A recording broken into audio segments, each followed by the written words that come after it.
Hello, hello, goodbye, and hello again. The Switch 2 is out. I could play Mario Kart World, but instead,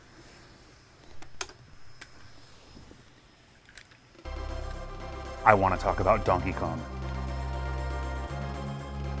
So, as per usual with one of these, we're going to start out by figuring out how does the audio sound.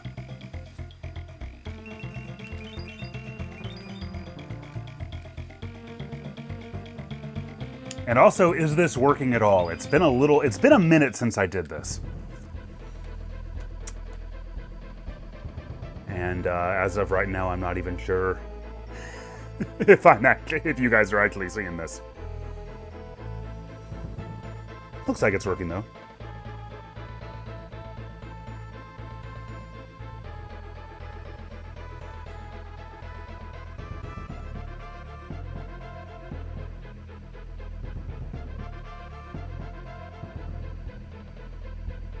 Encoding overloaded, the classic.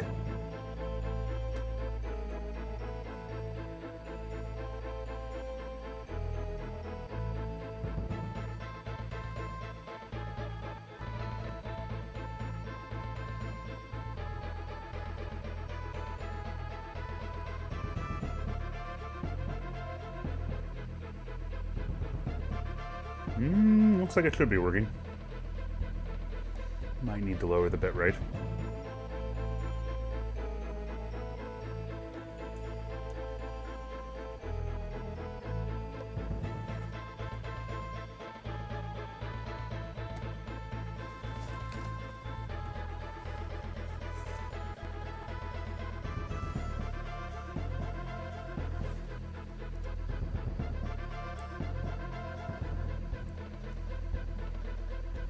I'm worried my laptop's just getting too old to be able to do this.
Oh, 32 watching. Okay, so somebody is... I guess it is working.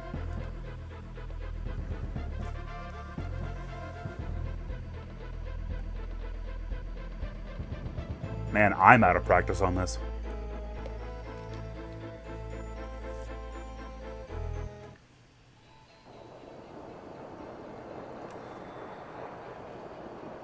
Oh, 32 watching. Okay, so somebody's... I guess. And now there's going to be an echo. That's fun. Okay.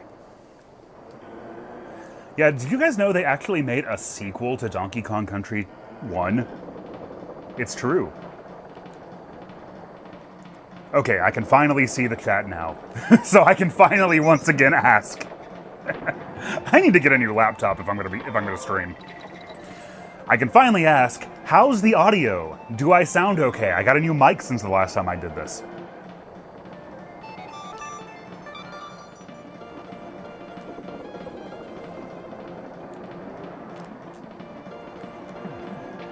See people asking how things have been.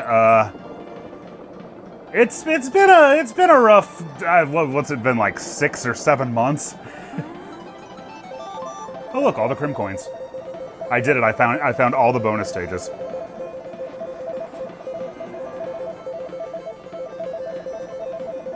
I saw somebody say we're christening the Switch 2 launch by playing arguably the best game on it. That may be true, but admittedly, this is actually running on the real deal. This is a real Super Nintendo.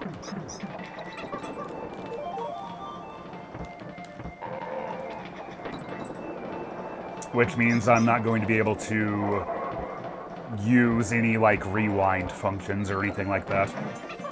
Yeah, I just got to thinking, I was actually planning on doing this yesterday, because I traditionally like to stream on June 23rd, and I thought it would be funny if I did a stream about Donkey Kong on what was Sonic's birthday. But it took me so long to... Okay, the video's chugging. Let me see if I can do something about that. Turning down video settings. Is it... Hang on a second.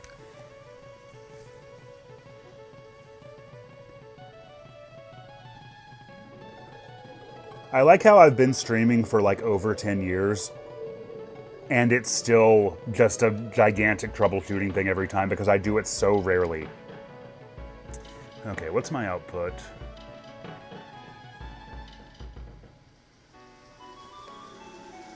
Try knocking this down to 4,000. 1080, that should be fine.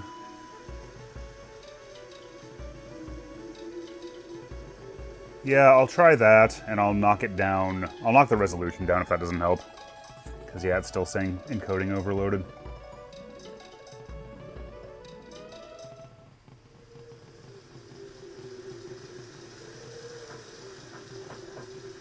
Okay, any improvement now? I know I'm not moving or doing anything, so it's naturally going to be better.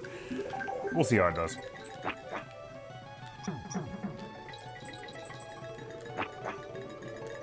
The great thing about troubleshooting in this game is that no matter when I pause to work on something, the soundtrack is at least going to be fire.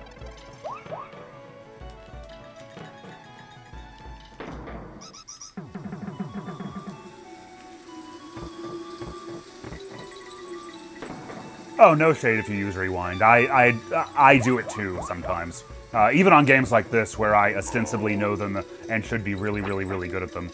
It's just, if you have the option, it's really hard not to take advantage of it. Which is another reason I'm playing this on the original hardware. Still choppy, but more consistent. Okay, give me just a second. I'm just going to drop the resolution, and that should help. I think I had this set up for, like, recording mode, so... I think this is going to start a new stream when I do this, so be prepared. You know, you should probably prepare yourself for that.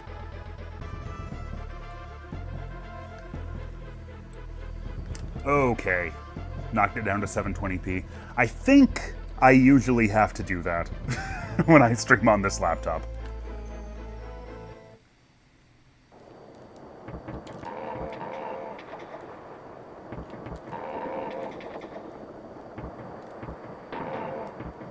But yeah, obviously I've had, It's funny, so the Nintendo Direct for Bonanza happened a couple days ago. And, like, right in that moment I was like, okay, I am, like, all in on Donkey Kong right now. Like, all I'm gonna want to do is play Donkey Kong games. And indeed, I have had, you know, I have had the urge to do that.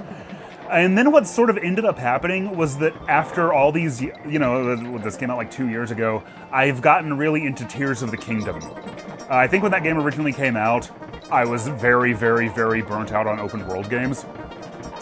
That plus, like, the last couple of years of, like, the Switch 1's life, I've kind of had this feeling that the Switch 2, or that a Switch Pro was going to come out. You know, it sort of started out as like this idea that a Switch Pro would come out, and then the OLED came out, and I was like, I guess that's not happening.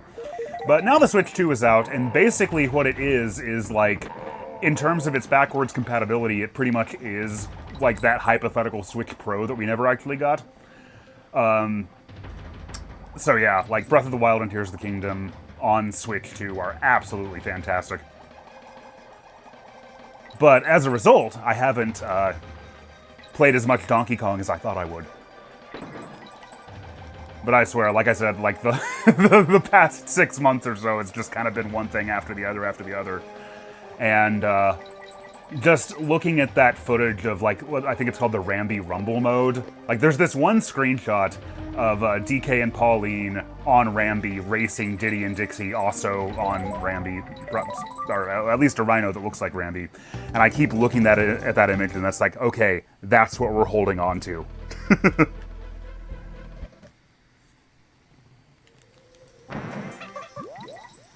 Yeah, I kind of figured I got the feeling when I was originally playing it, like, I'm just not in the mood for Tears of the Kingdom right now, but I'll come around to it eventually. I don't think I'm gonna like it. I'm gonna get as into it as I was Breath of the Wild, but I mean, that would be a really, really high bar to clear. I played Breath of the Wild like 3 times in a row when the first Switch came out, essentially. And it's also just kind of nostalgic because, you know, like, Breath of the Wild and the Switch 1 launch are so, like, inextricably linked to me. You know, I mean, I think that's everybody who got a Switch 1 at launch. That was the big launch game. That's what we all spent, you know, a good month at least playing. Oh, thank you, Bobbert Reviews, for the super chat. Oh, thank you very much for the super chat. Geez, that is incredibly, incredibly generous. Thank you. They say, love your videos, keep up the good work. Looking forward to your next series. Thank you so much. I know it's been a minute. At the very, very least, like I said, things have just been one thing after another in terms of like my professional life, in terms of my personal life.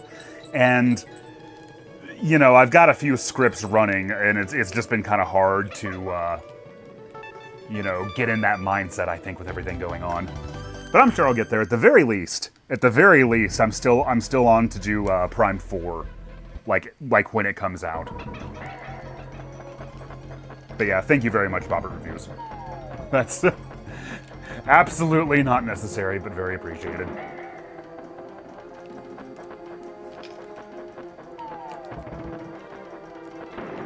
I was playing this game for about 20 years before I knew you could just bounce on the eggs like that.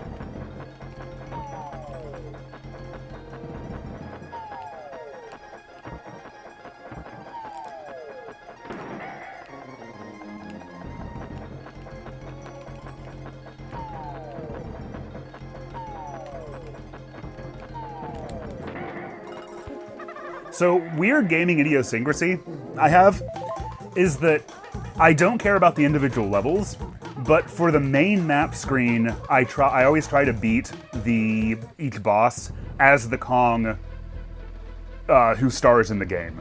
So, like in DKC 1, it has to be Donkey Kong, in DKC 2, it has to be Diddy Kong, and in DKC 3, it has to be all of the pink flags. Although it's easier with DKC 3 because that only has one playable character anyway. I found out you could jump on the eggs 10 seconds ago. Yep.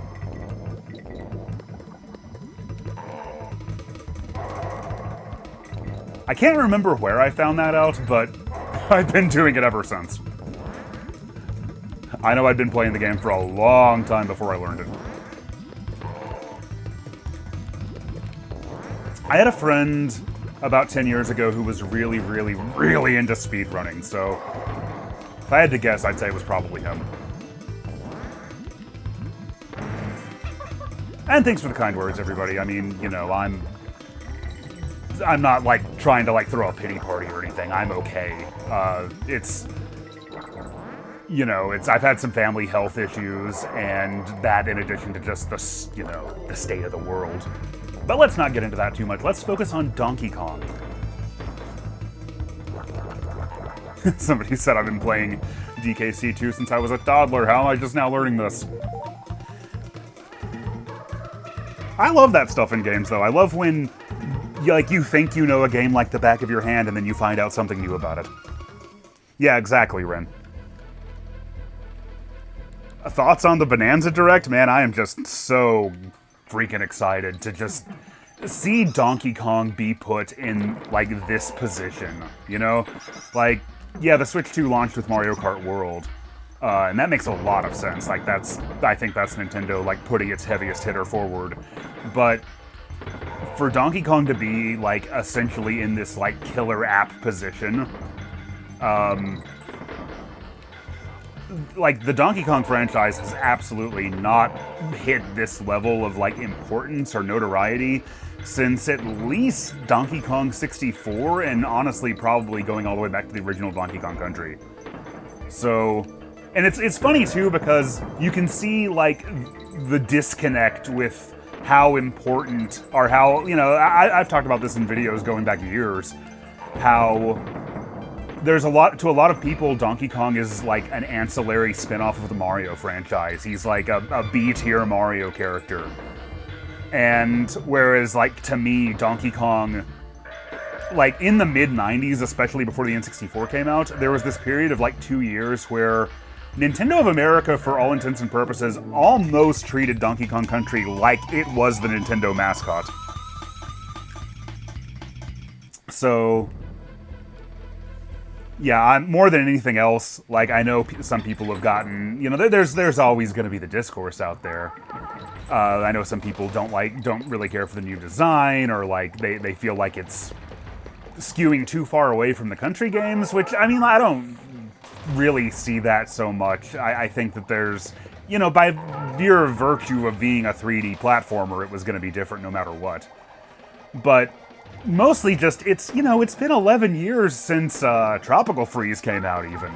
Like, it has been a long, long time since we've had, like, any new Donkey Kong games. The one exception to that sort of being that Mario vs. Rabbids Kingdom Battle DLC, which is basically the closest thing the Switch ever got to having its own Donkey Kong game. I really, really, really wanted to play that one. I know it had music composed by Grant Kirkhope, who also did the music in, most famously, Banjo-Kazooie, but also Donkey Kong 64. Unfortunately, I can't do, like, turn-based strategy games. I tried, like, I bought Mario vs. Rabbids, and I tried multiple times just to make it through the tutorial section, but, man, that genre just is blatantly not for me. But I have heard it was very good. I keep saying I really need to just go in and, like, listen to Kirkhope's soundtrack if I'm not going to play it. That'd be a good thing to do while waiting for Bonanza. Okay, so new Donkey Kong, like the new design, I felt like it was, like, it made kind of a bad first impression because we first saw it, well, we sort of kind of first got an inkling of the idea that Donkey Kong was getting a new design because of the Mario movie. But, you know, you could always argue that's just a movie. That's, you know, everybody was designed a little differently in that movie.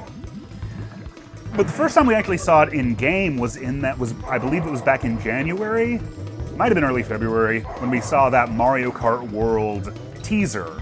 And we didn't really see much, like, footage of the game at all, but you just sort of saw Donkey Kong, like, in the back, like, way in the background, making, like, a very sort of generic, I guess a bit dopey expression. It's just his default look, I think. So that was one thing. And then, you know, we saw it again, I think, later. We saw, like, the Mario Kart World Direct.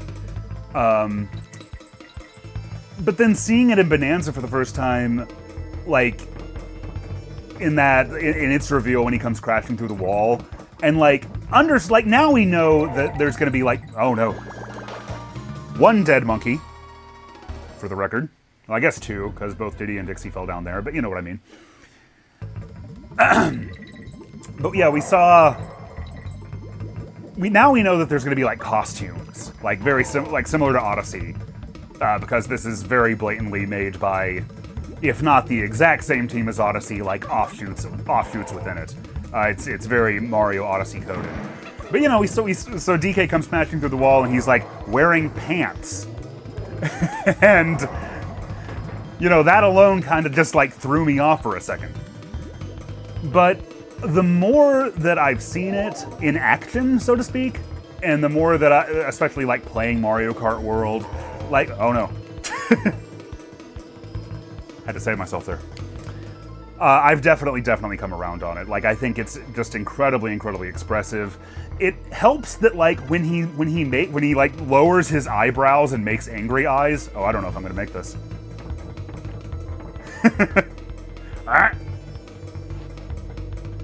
I feel like Dixie should have been hurt by that, but she wasn't. But, you know, I don't have rewind. I'll take it. But yeah, no, I am totally sold on the new model now. I can see myself, like, it's hard to say, because Donkey Kong has looked the way that Donkey Kong has looked ever since I've known who Donkey Kong was.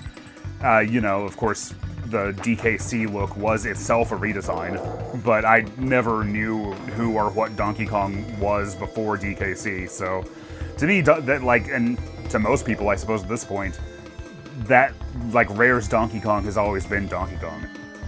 But more than anything, like I said, like even if I wasn't as like sold on the new model as I am now, I think I'd still just be like, but well, it's been so long though. Like whatever it takes to get like more Donkey Kong at this point, I'll take it. Except of course for playing turn-based strategy games, I guess.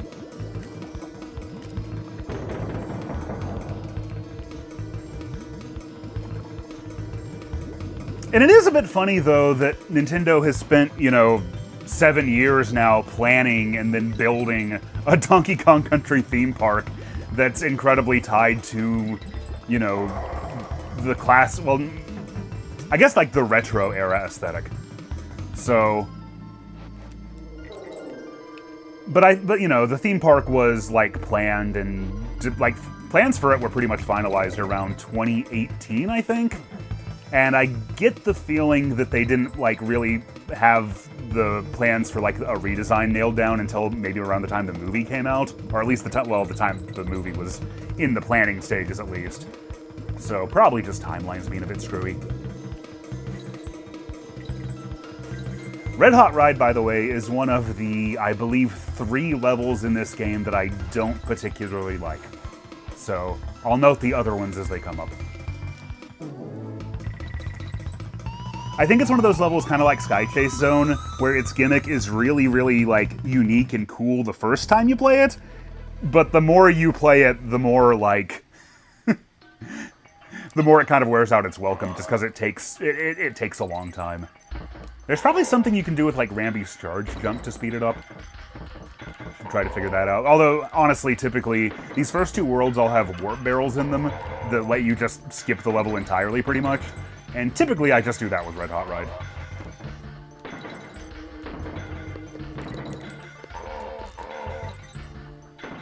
But yeah, as if I didn't already know that I was getting a Switch 2, like, ASAP pretty much. Like, Bonanza getting revealed was like, well, it's gonna happen. And indeed, I did. God, Alicia and I traded in both of our OLED Switches toward it, so... and we traded in a couple of games we weren't playing. Didn't really, like, impact... Because we were able to do that, the price wasn't really much of an obstacle. But the funny thing about that is now we're down to, like, only having one Switch between the 2 of us. So ever since it came out, it's been like, having to share pretty much, because we both want to play it all the time. She got this Rune Factory game. Your soul was sold the moment you saw DK. I mean, like I said, I've gotten the last time I didn't get a piece of Nintendo hardware, or at least like not counting stuff like the DSi XL, the last time I didn't get a brand new piece of Nintendo hardware at launch was the Wii. And that was just because I couldn't afford it at the time.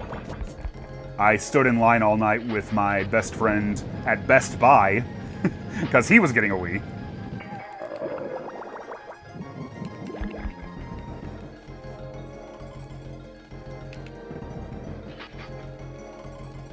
Somebody said, for me, it largely depends on how good Metroid Prime 4 is. Well, I mean, the good thing about that is at least Metroid Prime 4 is, going to be on the Switch 1 as well. Dixie is much better for this part, because you can just do that.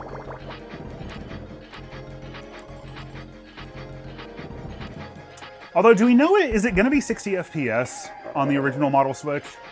Or is it just going to be 30? I know 4K, 120, and the mouse controls. Oh no, I didn't switch to Diddy. Oh well. I'm not that idiosyncratic about it.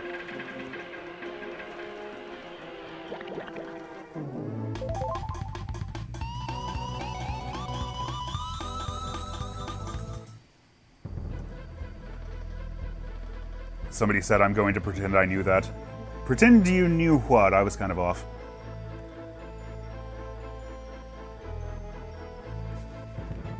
Yeah, earlier I was going on about how I have this silly need to complete the map screen as whichever Kong is starring in the game. So because I didn't do that, I'm going to switch up my strategy. I'll try to alternate between Diddy and Dixie, and I'm probably going to forget. Oh, pretend you knew Prime 1 was going to be on Switch 1 also. Yeah. Honestly, that would be pretty freaking cruel if they didn't put it on Switch 1 at this point, considering, like, it was announced in, like, I believe June of 2017, just like 3 months after the Switch 1 came out.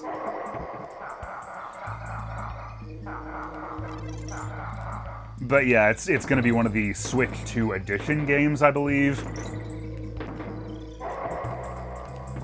And I think they said it's also going to have, like, a choice between performance and quality on Switch 2. Although I think, being a Switch 1 game, I believe performance, like, quality mode is still going to be 60 FPS. It's just going to be, like, maybe sub 4K resolution. Actually, it's going to be pretty funny because, like, way back when I made the Metroid Prime 1 video, in an attempt to like it more, and I don't know if this was really the right move in retrospect, but in an attempt to get into it more, I, like, set up Dolphin to play it with mouse controls.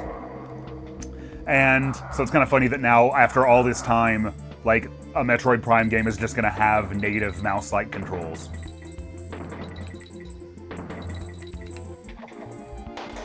I don't know why I thought I could get away with looking at chat while doing that.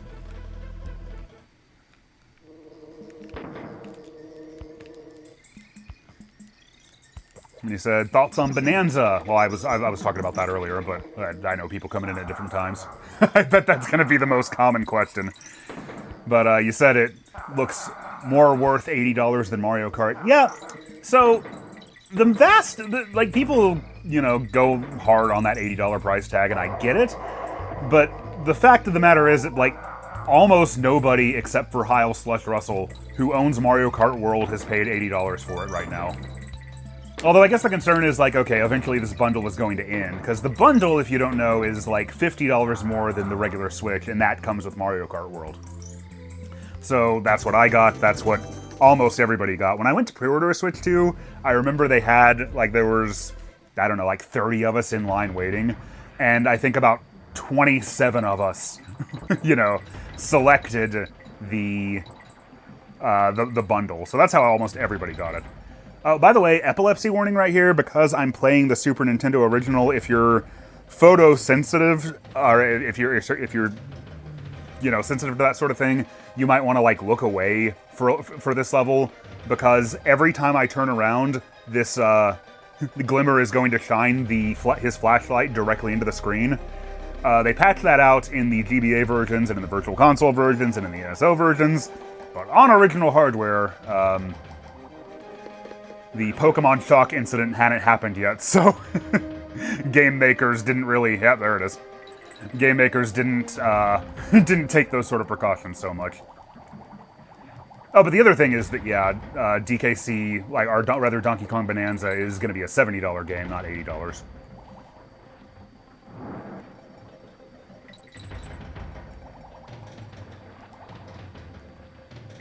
Which, you know, I think I don't know. I'm buffered from this a little bit because I almost never buy full-price games unless I'm absolutely 100% certain that I'm really going to love them. So it doesn't really happen. You know, my tastes are a bit niche, and I mostly play indie games at this point. So I feel like I'm a little bit insulated from this sort of thing, or at least I'm you know, bound to have a different perspective on it than compared to somebody who, you know, was always playing, like, brand new stuff all the time. That said, I mean, it's kind of an indication of everything else going on. You know, inflation has gone up a lot. The last time brand new games substantially raised in prices was when the 360 and PS3 came out and set things to $60. At the same time, though, yeah, inflation has gone up, but wages have not. In, like, you know, like, my first job, which I got almost 20 years ago, wasn't much more than what minimum wage is now, and it hasn't gone up since 2009, so I don't know. Oh, thank you so much, Ricardo. Said, a dream Donkey Kong game, the equivalent of Sonic Mania, a game that looks like the 16-bit classics, the best of the old trilogy, and new levels. Yeah, you know, I would really love... Not that it would have to look like this, exactly, but I would love, like... Okay, easy comparison. The Mario RPG remake, I would love to have that for Donkey Kong Country. Like, I'd love to have, like, a 3D game that takes great pains to look like ACM rendered. To look like it's ACM rendered. Basically, give me this game the way that I remember it looking, or the way that it looked on a CRT. Oh, speaking of which, this is not going to work with encoding, I don't think, but we'll just see how you guys like this. We'll go Consumer 1. That's a that's a good blurry CRT filter that makes ACM graphics look a lot more palatable. But like I said, it probably looks shit to you guys. It's probably really bad for the encoder. And I will turn it off after this level, if indeed that is the case.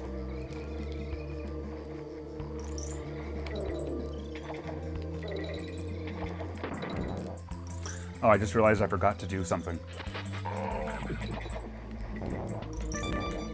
I got all the Crim coins in the first level because I wanted to go ahead and do the Lost World.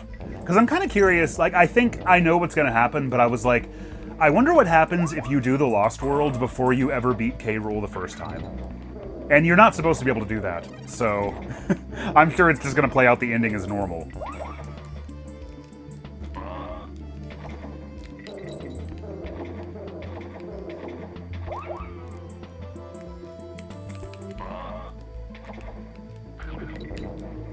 I actually just now figured out how to do that jump. Used to, I would always just try to fall on the barrel and then, like, angle myself, but no, you just need to climb lower. I don't know how I never noticed that.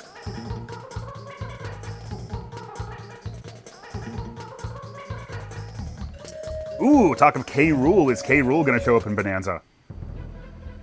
Sonic Lost World is in this game.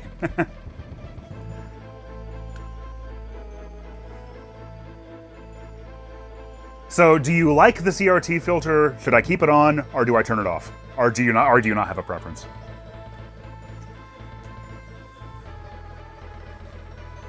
If you were to remake DKC2 and could add one new playable Kong, who would you choose? I mean, that's easy. You'd make a mode where after you rescued him at the end of the game, you could then go back and play as Donkey Kong. Maybe in like a hard mode, similar to what the retro games did. How higher quality the graphics look when the pixels aren't obvious. Yeah, that it does.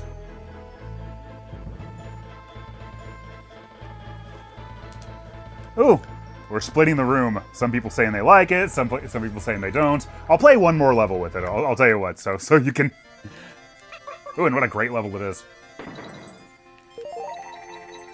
13 banana coins, that's going to be important. No opinion, okay.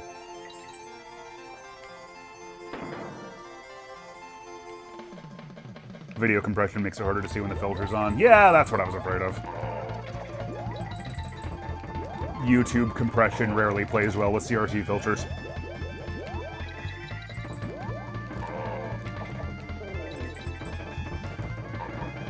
Yeah, it also doesn't help. I mean, I guess it helps this game. it helps pre-rendered games like this. But I don't have like a HD Retrovision cable for my Super Nintendo, so this is just coming through S-Video. Which is itself still infinitely better than the RF video that I would have been using when I was a kid.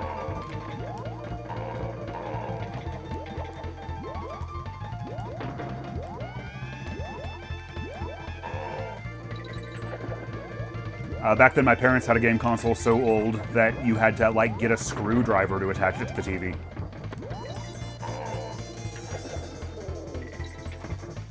It had these, like, little prongs, and you had to, like, partially unscrew this area that was never used for anything else that I knew about.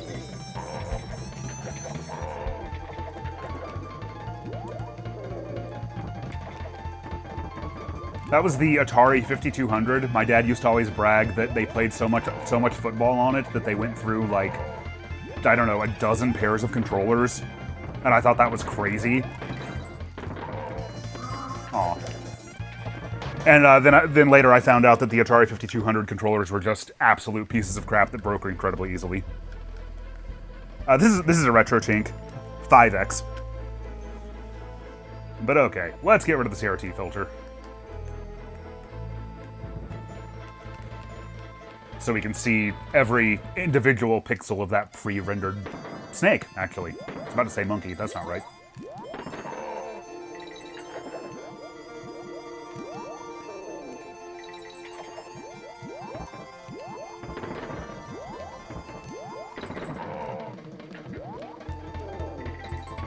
Yeah, I remember when I was about 12 or so, I found the Atari 5200 in the garage. And I was like, oh man, this is gonna be great, because, you know, I was always so into, like, old gaming tech even then. So I was really, and they had so many games for it. The Atari 5200, it's kind of funny that they were so into it, because it was such a disaster. It was like the console that marked the end of, like, that early gaming boom. But they had no idea. They were super into it. But unfortunately by then, it had stopped working. I guess I'll go ahead and do Black Ice Battle now.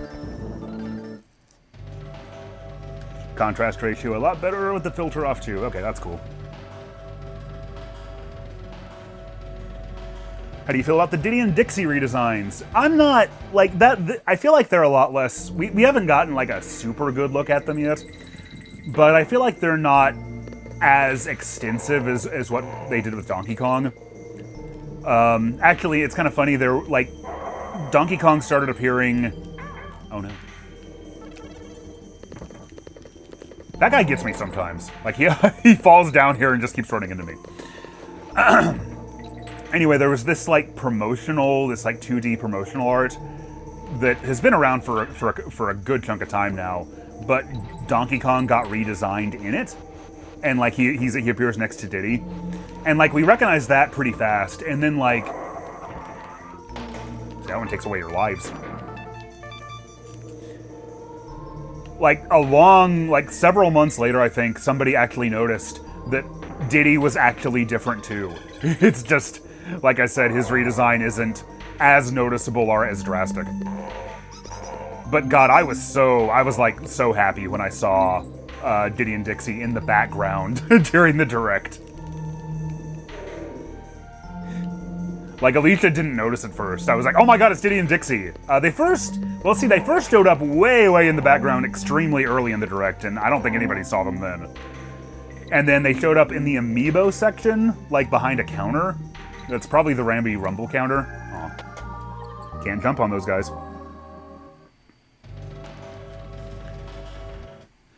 Somebody says, I'm debating whether to get another CRT or a retro Tink, but the Tink is so pricey. Por que no los dos? No, I didn't really even do that. If you remember in the DKC 3 video, I talked about how my CRT had broken during the production of that episode. I eventually managed to get that thing out of here. I had to, like, buy a cart, like a little push cart thing in order to do it, because that TV, even with Alicia's help, that TV weighed, like, about 240 pounds and had no handle. So it was incredibly hard to get it out of here. But before that, I actually found a pretty good, like, Toshiba CRT with, like, component input just sitting next to the dumpster at our apartment. So I was like, hey, that's very lucky. Thank you so much for the super chat, Longhorn McSteel. They say DK reminds me a lot of his older design, like before Rare designed him for DKC. Yeah, he's kind of like an amalgamation of Rare's DK and Miyamoto's DK. He also looks quite a bit like, there's these concept art sketches where like Rare's artists like posted like what they were thinking about doing with DK, and then Miyamoto showed off his design, and he kind of looks like a hybrid of that. But like, the person who designed the modern DK was, like, talking up the new design on Twitter and talking about how, you know, the Rare version of Donkey Kong definitely had, like, the Battletoad's eyes, they're called, where he has that brow that always makes him look, you know, very 90s and attitudinal. You know, if you know what Sonic's default expression is, it's kind of that. But I do think that made it kind of difficult to, like, not that he couldn't be expressive, but he definitely couldn't be this expressive. I also think that for whatever reason, ever since Rare was sold to Microsoft and Nintendo kind of, like, took the reins back over, they've been semi-consistently trying to incorporate elements of that into the Rare design, and it hasn't often worked. Like, most infamously, they've often done Donkey Kong renders where he has a toothy grin. And it just always looked very awkward with that model in particular. But with the new one, no problem at all with it. Like, he can have a toothy grin, he can make big expressions. And also, like I said, I was really... Uh-oh. Outrun a Lockjaw now. Or is that one Snapjaw? I think that one... Yeah, I think the drones are Lockjaws, and the the one in this level is called Snapjaw.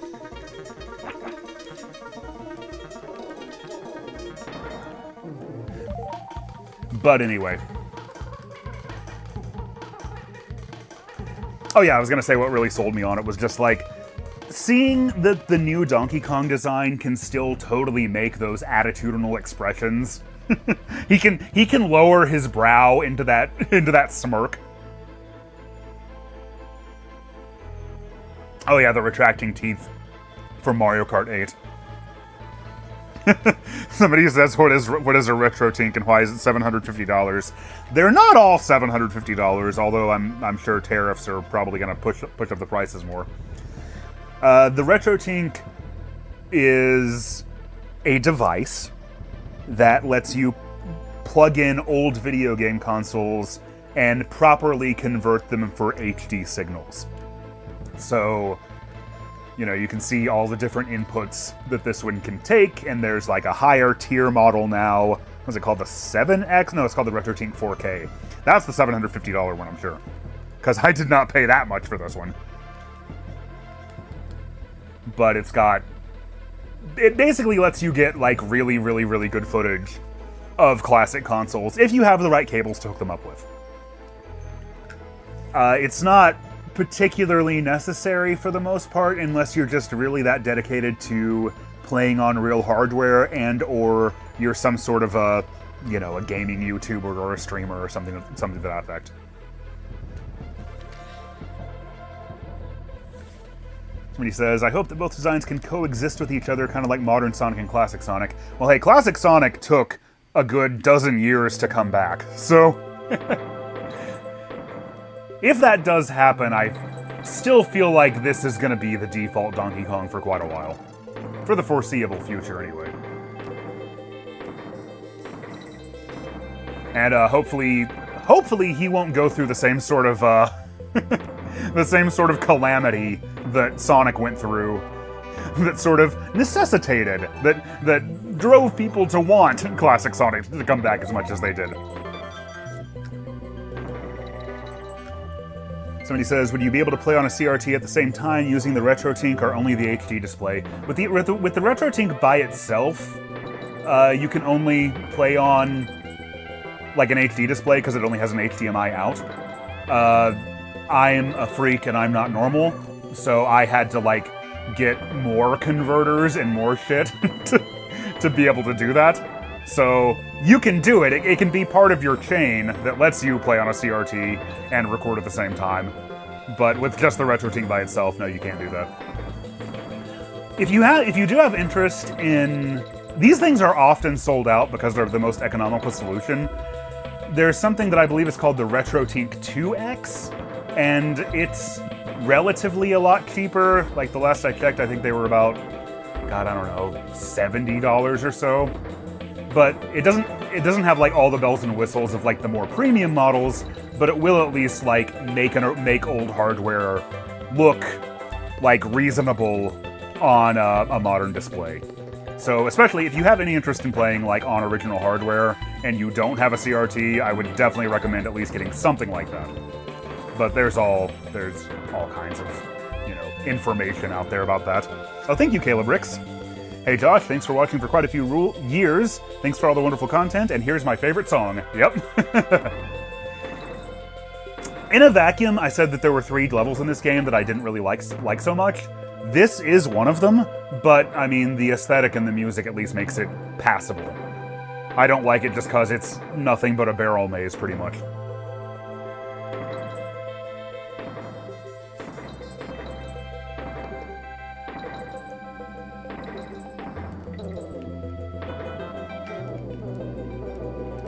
But it's not too painful.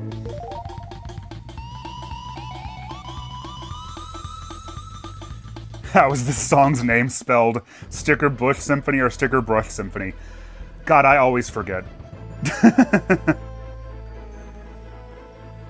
Somebody else will have to look that up. Somebody says, will we get a Donkey Kong Bonanza retrospective on the channel? God, like I said toward the beginning of the stream, like, so much tumultuous shit's going on right now, it's hard for me to commit to anything. I've considered, I guess okay, eventually, in the long run, yeah, there's definitely gonna be a Donkey Kong. I'm definitely gonna make a TGC about the new Donkey Kong game. I've done it for all the others, there's no reason not to. I've considered the possibility of doing, like, the same thing that I want to do with Metroid Prime 4, and making a video out of my first playthrough of it. But right now it's hard for me to say if that's gonna be realistic. Like I said, just a lot going on right now. Yeah, it's Sticker Bush Symphony.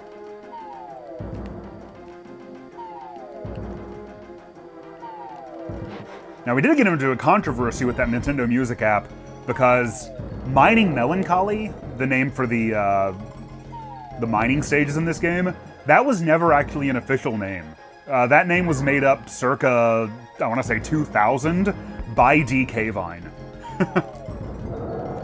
But, you know, this was such early internet. By the way, I need to beat this as Diddy. So,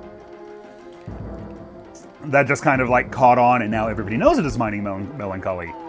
But it finally got, like, an official name when it came out on the Nintendo app, the music app. And I can't remember what it is. I think it might be like Canon's Claim. I think they just might have named it after one of the levels that it's in. But they didn't use Mining Melancholy, so that incited a minor controversy. Ooh, pun intended. Pun not intended, but I'll take it.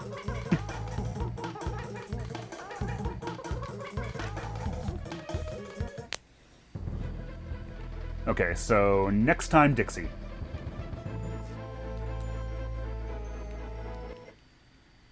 I'm trying to alternate between which Kong I beat each world with.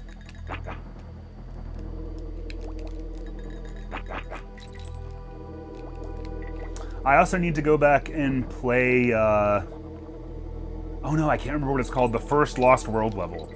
The one with the rolling tires.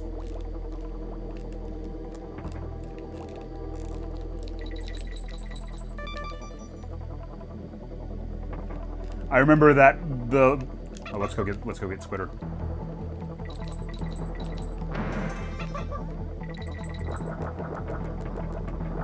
The, like, controller input that it takes to climb the honey, like vertically like that. I remember that being so challenging when I was a kid.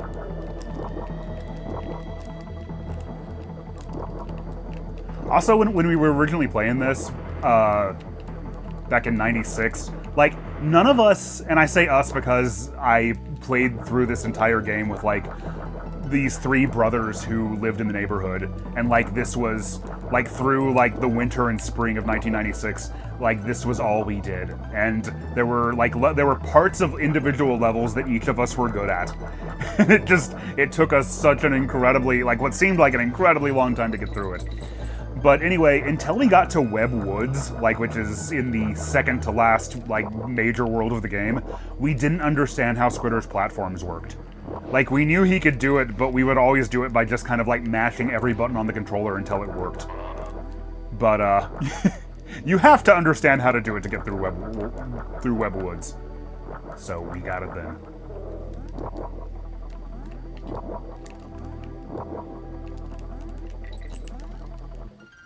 Shouldn't have tried that one. Is that 2 dead monkeys? Have I only died twice? Not sure. I misheard Squitter as Twitter and not a mini heart attack. Yeah, let's go with Adam this time.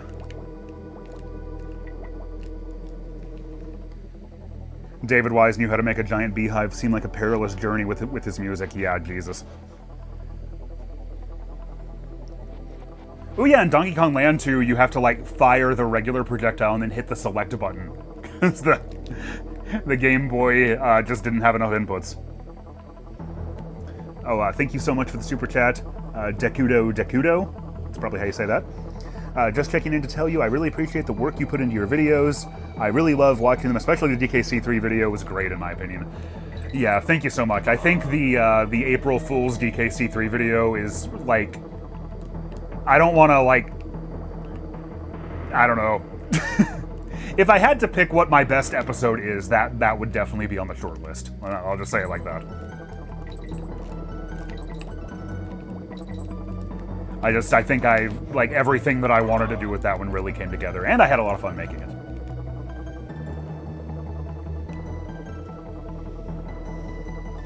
Oh, somebody says you can tap L plus R while jumping to instantly make a platform. Is that true? Chat, is that true? I did not know that. You've taught me something new if that's true. Actually, after this, I'll just bounce right back into this level and try it.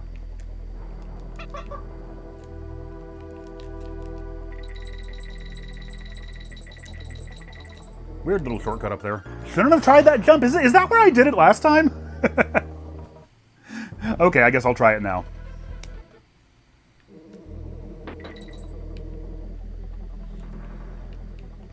Because I think Squitter/Twitter is somewhere back here. Yep. Okay. Wow. That's so weird, dude. I never knew that.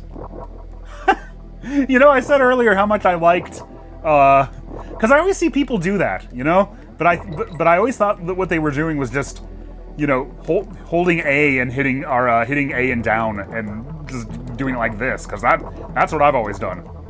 But yeah, huh. That's crazy, dude. Thank you so much for telling me that. And now I can't take advantage of it, or can I? Yes! Dude, that is nuts.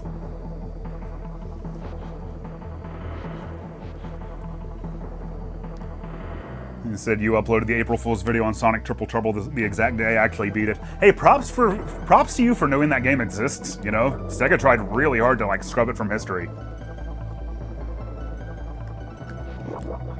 But yeah, jeez. I feel like that's one of those things where, like, the next time I play this, I'm gonna forget that I knew it. And also, you kind of have to be careful with it, because if you do it while you're falling, it's not going to work. Like, you kind of have to time it like right at the top of your jump, or like as you're coming up, which is the safest way to do it. But yeah, it works because the L button like just does this naturally. Or actually, no, they both do. Yeah, wow. Yeah, but I'm not surprised I didn't know that, because I wouldn't have, because, like, I didn't know when I was a kid what the L and R buttons really even were. I think because, like, the Genesis didn't have shoulder buttons, and so few games actually use them for anything. Like, in this game, when you get to the video game hero screen at the end, Cranky says something to the effect of, like, you can hit the L and R buttons to check your limited progress on the map screen. And what he's telling you is, while you're on the map screen, you can hit L and R to check, like, how many video game hero coins, which are colloquially known as DK coins. Like, you can check how many of those you have. But because I didn't know what the L and R buttons were, I remember sitting there, like, trying to hit both left and right on the D-pad at the same time, because I thought that's what he meant. Those are the only L and R buttons I knew. Okay, we're not gonna get greedy this time. Third time's the charm.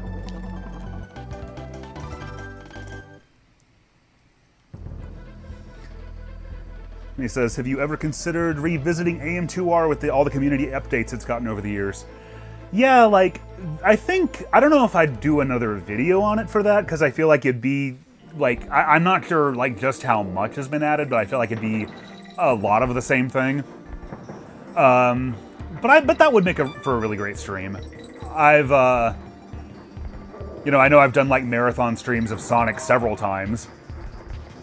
I thought it would be fun, and I definitely couldn't do this all in like a single setting by any means, but I thought it'd be fun to do, to like play through like all the Metroid games on stream at some point. So that'd be a really good time to revisit AM2R.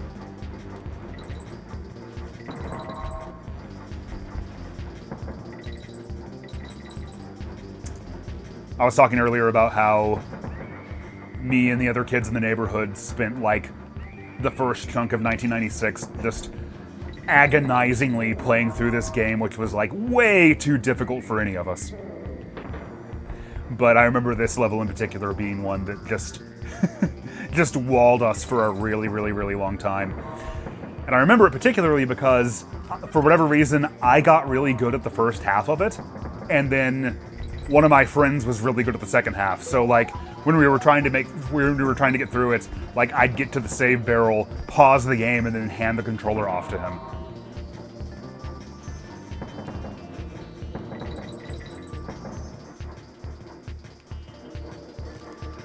It was nice, at least, that in this world you got to the save point after only beating, I believe, one level. I always go for it. I feel like I've said this on many streams before, but God, I'm still sad the Sonic 30th anniversary stream is lost. God, me too.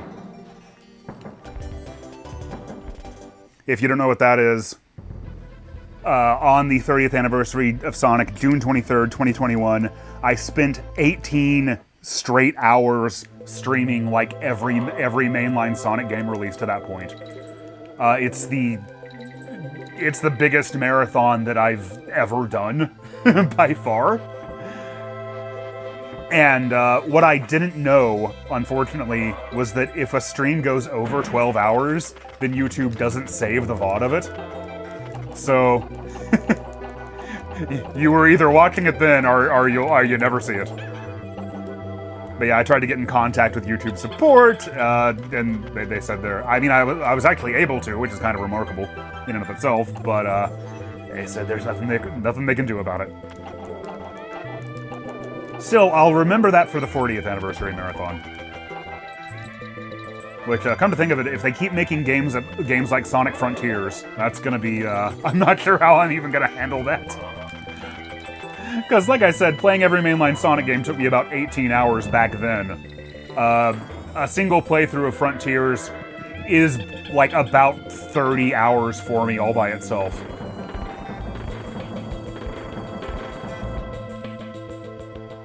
Probably just do the arcade mode stages and call that good enough.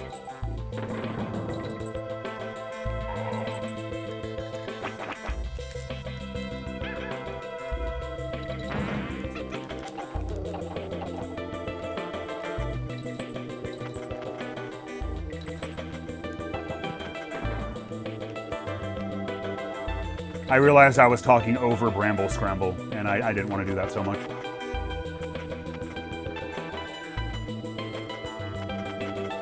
Just taking the vibes.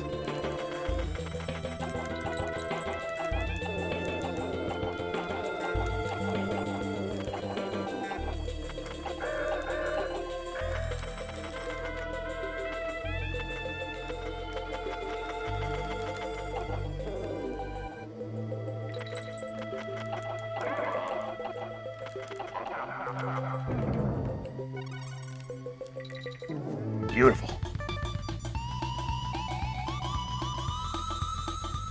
Oh, somebody says, oh yeah, this is the level I really didn't like. I mean, it's hard as balls. Somebody said this level walled me on the GBA version. Oh, this level is, like, Bramble Scramble is, like, a hell of a wall.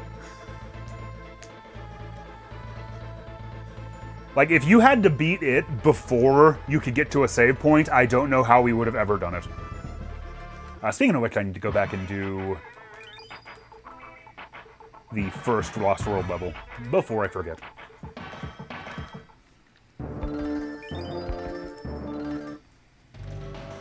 Oh yeah, I freaking love Bramble Scramble. But I would, you know? Also, I forgot to look at what this level is called, so I still don't know. It would have shown up a second ago. I've definitely told this story on stream before, but it's particularly relevant right now. I bought the GBA version of DKC2 in 2017. I mean, I definitely had it before then. It probably got lost or sold or something. My GBA stuff was always... My Game Boy stuff, when I was in school, was like always getting stolen by unscrupulous weirdos. But I bought it in 2017, and I was really sad to see that whoever had it before had gotten to almost the last level, Toxic Tower, which is at the end of Caverl's Keep, and then they had never beaten it. And I was just like, oh man, you were so close. Like, to come that far and not finish. Ooh, that was nasty. Jungle Jinx, thank you. Night Owl says, have you ever heard of the internet checkpoint with Stickerbush Symphony? No, I don't think so.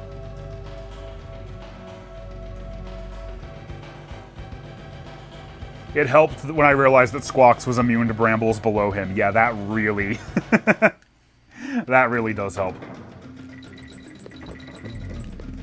Yeah, when you're riding Squawks in the bramble levels, if you just bounce along like the bottom of like the brambles, basically, he won't get hurt.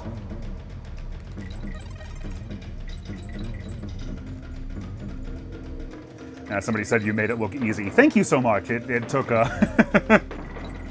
It was not easy to make it look easy. And I'll probably struggle a little bit more with the Lost World levels just because typically when I play this game, I pretty much do what I'm doing. I speed through it and reach the credits and then call that good enough. Typically only when I'm going for like actual 100% completion do I go to the Lost World, so I'm not as familiar with these stages. In other words, expect a lot more dead monkeys here.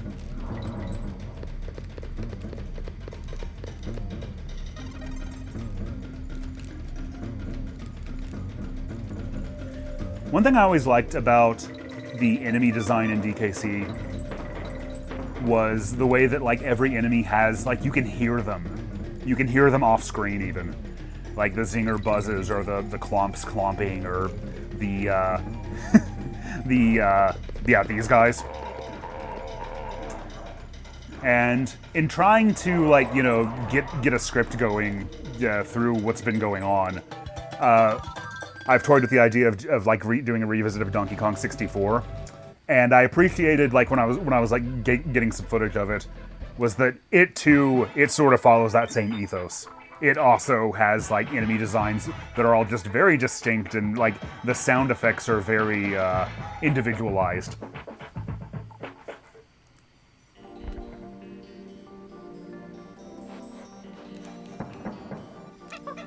And he says, I still haven't played the GBA versions. I mean, like a lot of portable versions, why am I going here? Why am I going to a bonus stage when I never have before?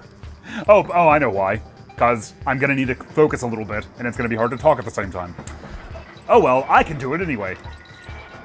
Like a lot of, like, portable versions of portable ports of console games, I think the DKC, like the GBA versions of these games, like, had some very significant downsides, but I'd still say they're worth playing. They're worth trying anyway. Especially because they have some, you know, bells and whistles and accoutrements. I know a lot of people who weren't playing games yet in the 16-bit years are very put off by how, like, this game, for example, like, limits your saves. Like, you have to have banana coins to save the game, and you have to reach a save point in order to be able, like, to save at all. And, you know, when I think about criticisms of DKC2, that never even occurs to me, because it's so natural to me. But the GBA games, of course, you know, being portable experiences, they don't make you deal with that. You can just save anytime, anywhere. And they have some additional mini-games. I do feel like a lot of GBA games, though, the color palette getting blown out makes them... I mean, it especially just, you know, messes with the atmosphere of a game like DKC2, but, you know, the whole series was very atmospheric. That's a DKC3 on GBA gets, like, a whole new world and new levels. And I also feel like the physics being different in that game isn't as big of a deal because DKC3 is so... gimmick focused and, like, I guess slower paced anyway. It's not, it doesn't really affect it as much. And of course, DKC 3 on GBA also got a David Wise soundtrack. Which, you know, that was cool. It sounds pretty good, but it's always going to be hamstrung by the mere fact that it's on the GBA.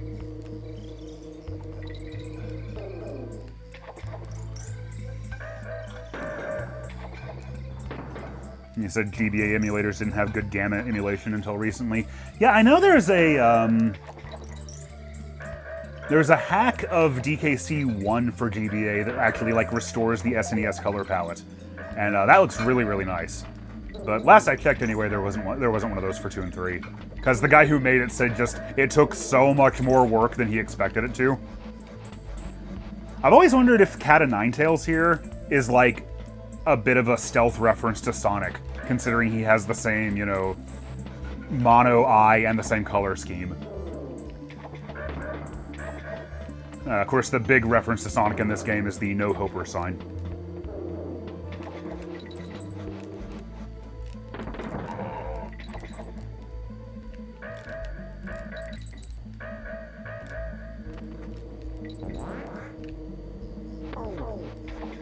Bye, Sonic.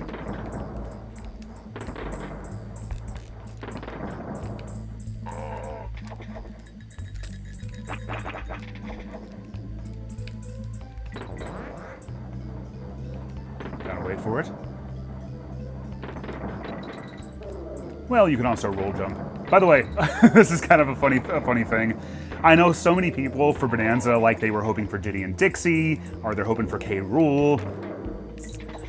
And not that I'm not, but, like, for me, the main thing that let me know we were going to be okay was when I found out the roll jump was in Bonanza.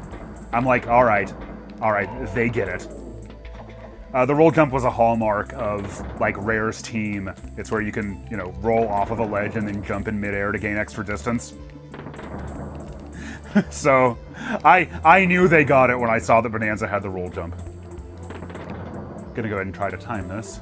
So, that banana coin. Easy peasy. And it spins too! Yeah, there you go. Cat o' Nine Tails.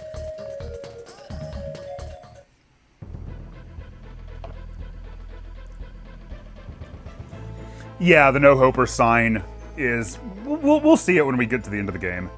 But yeah, it's Sonic's shoes and Earthworm Jim's gun, which shows you how big of a deal they thought Earthworm Jim was in 1995. That he would even get referenced like that. But yeah, Sonic's, like, it's on the Video Game Hero screen where if you don't have enough DK coins, sorry, Video Game Hero coins, Heil will get mad at me if I call them the wrong thing. But if you don't have enough, then, like, the podiums show Mario at the top, Yoshi at number 2, and Link at number 3. And then off to the side it has a trash can that says no hopers. And next to which it shows Sonic's shoes and Earthworm Jim's gun. Another dead monkey!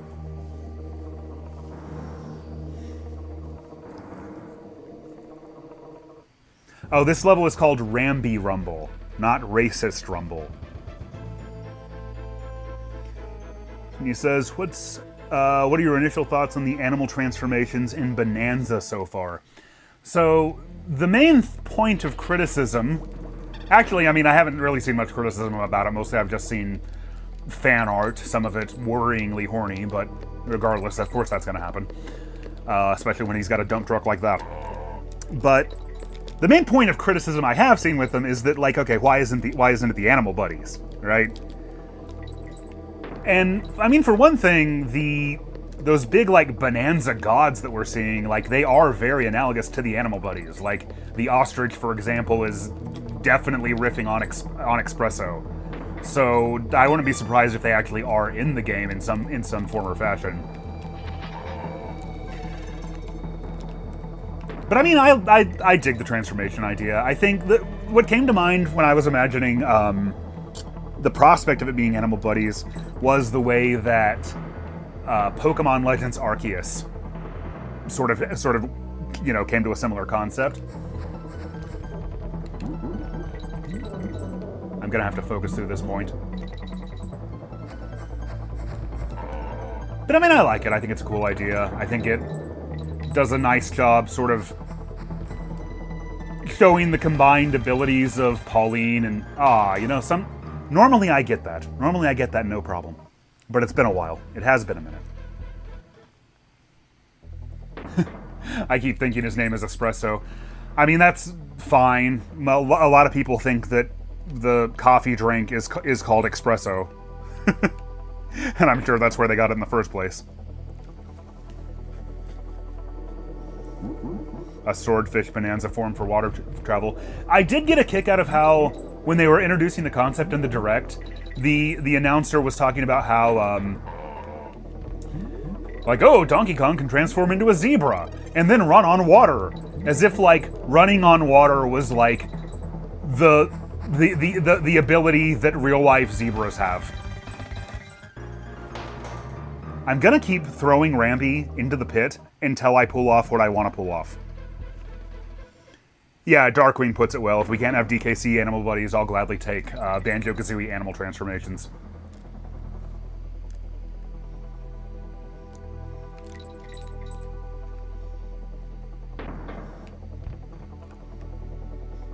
You may smack it once.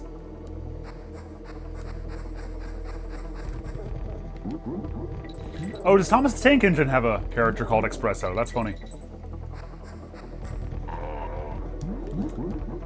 See, you can't do it there unless you jump. Now I'm just thinking about it too hard.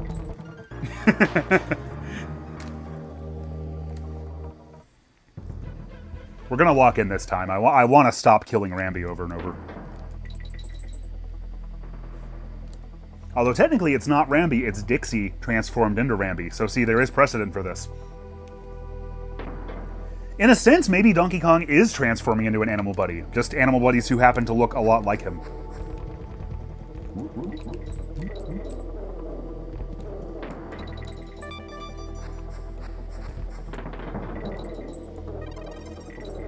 Okay, there's that one.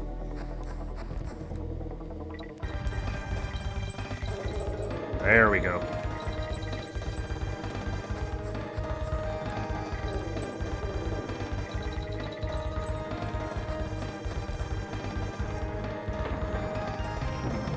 All right. We do not need a Candy Kong animal buddy. How dare you? Darkwing, you have mod powers. Ban that guy. Don't ban that guy, I'm kidding.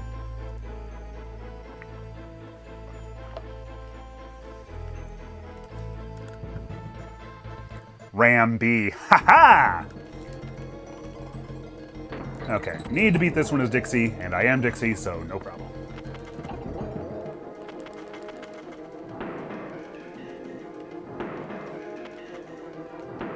We're to the point of the game now where when I think back on like my first time playing it, pretty much every level and boss from this point onward just walled us for at least, I don't know, it's hard saying with kid time. It feels like months, but I'm sure it wasn't that long.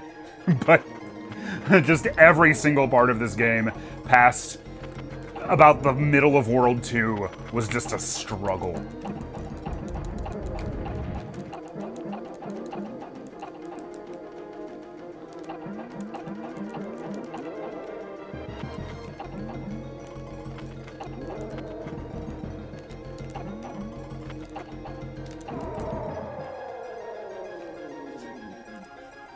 And the game, through Bramble Scramble and through this boss and through Animal Antics, makes you get really, really, really good at, like, using Squawks' eggs like that. And just, like, the general physics of Squawks.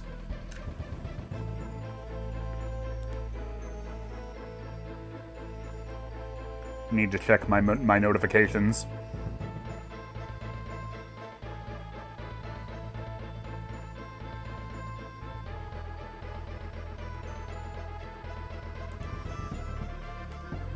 Alright, Gloomy Gulch. This boss walled me for so long. Yeah, me too. It's not a wasp or a bee, it's a zinger.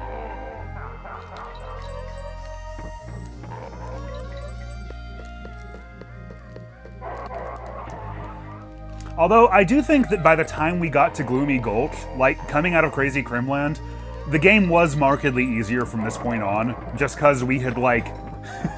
the skills required to get through Crazy Crimland were so, like, far above what we'd had going into it, that it could only get so much more difficult from here.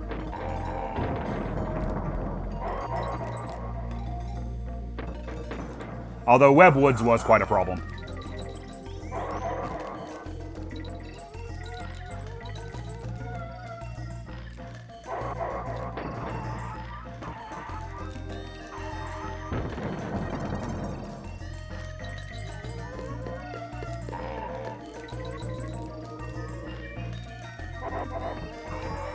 Slow down.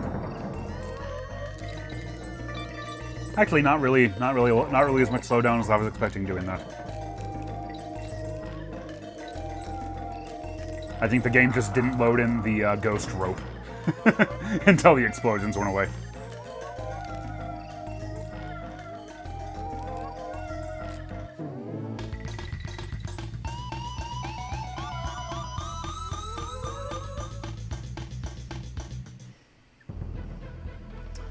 People are talking about the, what's going on with the timeline. I mean,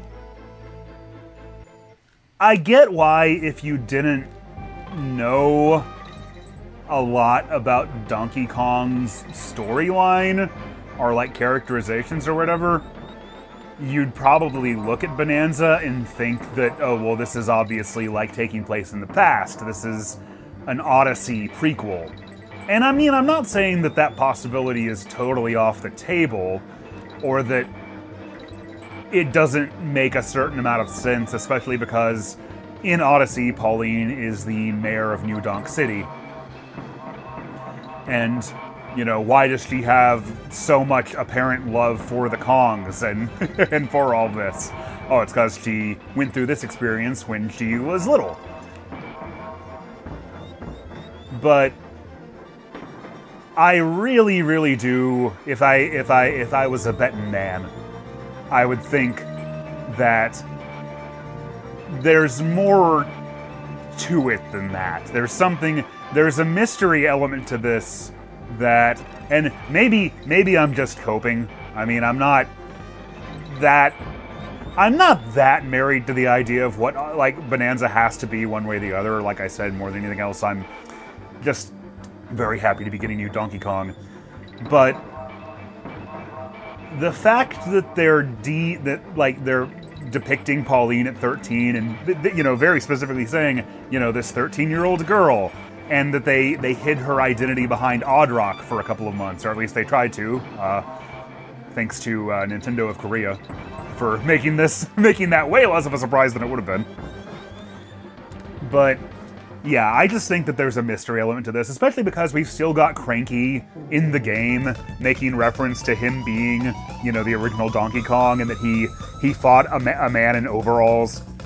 So, yeah, like I really do think that there's more to Pauline's age and appearance than just what you see on the surface. Pun intended, because it's Bonanza and you're going deep beneath the surface. And I'm excited to find out what that is. Oh, and also, if I was a betting man, I would fall off the cliff, because betting is bad. It's a terrible habit to get into, and it'll drain you of your money incredibly quickly. But if I was a betting man anyway, then I would also have to guess that K. Rool is going to be in Bonanza somewhere. I think that they're dropping a few too many hints. And I don't, like, it's hard for me to imagine Voidco, as we've seen them so far, like, actually being the big bad of this game. Again, could be totally wrong. And I know some Donkey Kong fans are just very, like, hung up on this idea that you know, the game's bad unless my favorite character is in it, and I get that. More power to you. Everybody has their own roll jump, I guess. But that is definitely not the make or break of Bonanza for me. I'll be happy if K. Rool's in it, but I'll be fine if he's not. But, again, if I had to guess, I really do think he's going to be in it.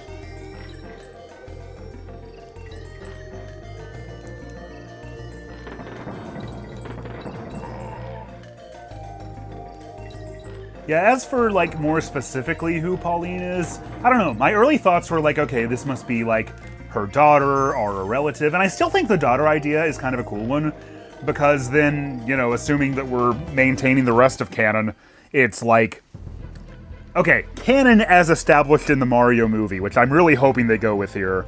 I'm really hoping that we get, you know, the modern Donkey Kong is the grown-up Donkey Kong Jr., because that's what the movie did.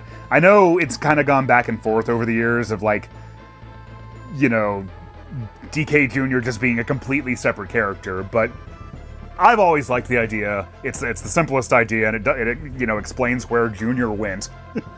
That Rare's, quote-unquote, Rare's Donkey Kong is Donkey Kong Jr. grown up. And that would be kind of cool, because then it would be, you know, the children of two of the characters who debuted in the original Donkey Kong arcade game, who were, you know, enemies in that game, and now they're like teaming up and becoming friends and becoming partners, and like I just think that's a really sweet concept. But I don't know. I think that the fact that she looks exactly like an aged-down version of Pauline as we've known her probably makes it more likely than not that that's what she is. She's just been de-aged. This is Pauline as we've known her, and maybe at the end of the game, like, you know, that's going to be revealed, and we'll see her more typical form.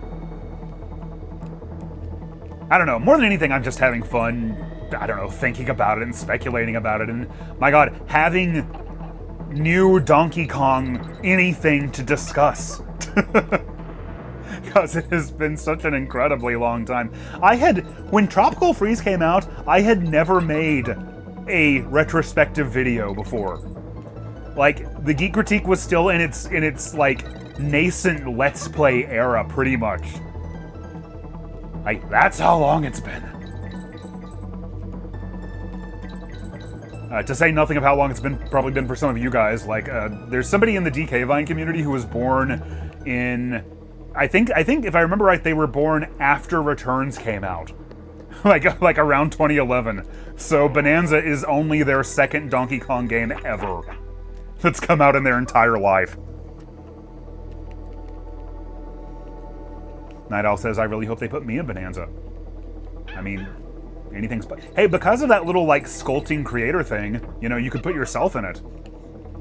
Or anyone or anything else you wanted.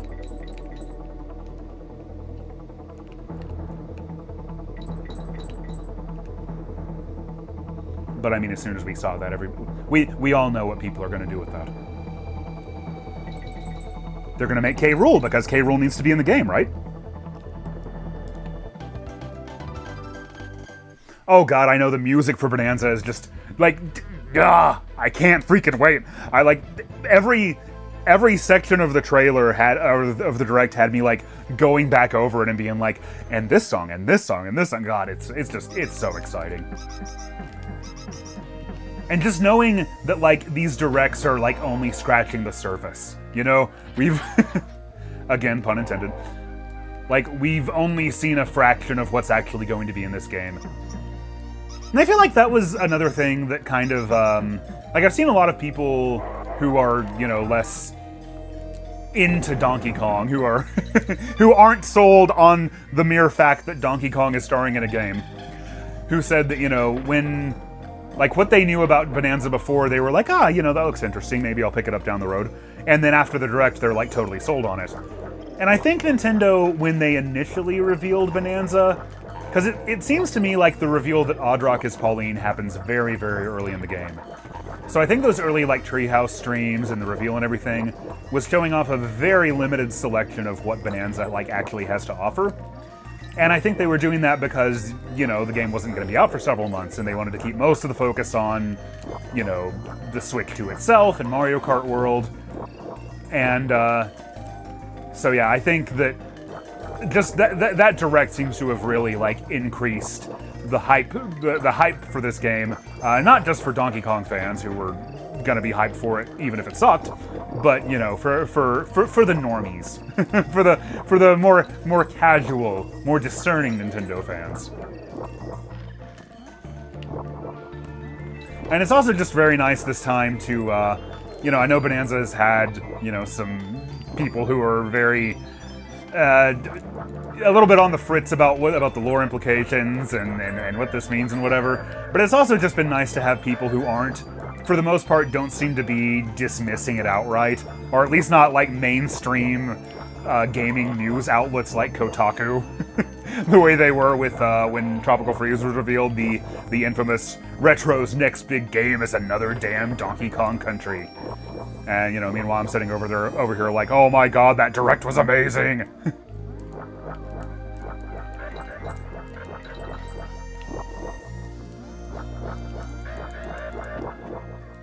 But yeah, it's just been nice to see, at least from what I can tell, and I, you know, try to stay away from a lot of the super poisonous stuff if I can help it these days.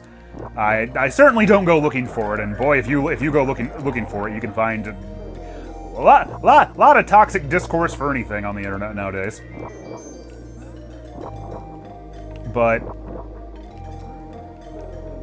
at least from what I've seen, general audiences seem pretty hyped about it.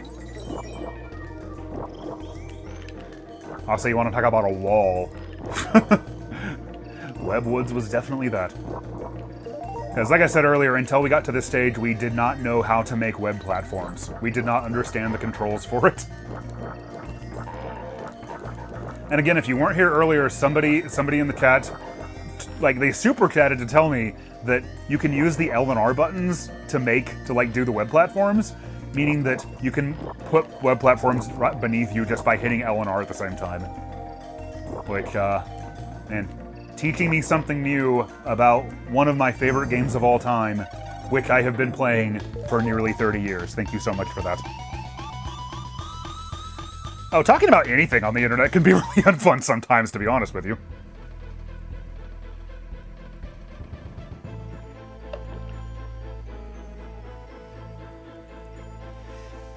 Yeah, that's the other thing that's just so unprecedented about this. Oh yeah, thank you, Eric. Thanks again. Not having a Mario or Zelda game as the system seller for the Switch 2, yeah, this is, like, I want to say it's unprecedented, but it only barely is unprecedented because Donkey Kong was the system seller for the Famicom in Japan. So, let's see. I did see some people disappointed Bonanza wasn't a new 3D Mario and the Switch 2 Direct aired, but they definitely faded into the background or came around to the game after the Bonanza Direct. Yeah, that's pretty much it. And I think also there's, like I was talking about earlier, like, it's been such a long time since Nintendo positioned Donkey Kong, like, at this level of importance. It's been, like, going back to arguably Returns, because Returns was kind of like a big holiday game in 2010. But really, I'd say the last time that it was at this level was DK64. Because, I mean, DK64... funny fact about it, I think this is only in North America. So, you know, take this with a grain of salt. But DK64 was the last time that a platform game, or like a 2D or 3D platformer, was the best-selling game of the year. For 1999, that was DK64. And then after that, you get a very long string of, like, Maddens, and I think GTA's in there, and...